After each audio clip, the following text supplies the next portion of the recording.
Ano nang tawag ako? Todo. Subscriber. Intindihan kita bakit nakita. Siyempre. Yun yung makaintindi na Bisaya yung salita ko sa loob ng bahay. May sakit ka? Marami.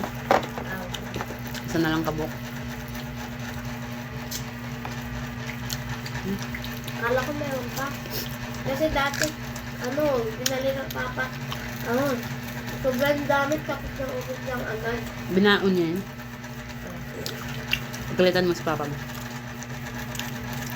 Paano? Pag magtira si papa dito, di naman kain niya. Ako! Kasi sira lang yung saging. Kanin pa lang. Kasi iya, hindi ko makano. Paano ko tubig lang ah. Oh.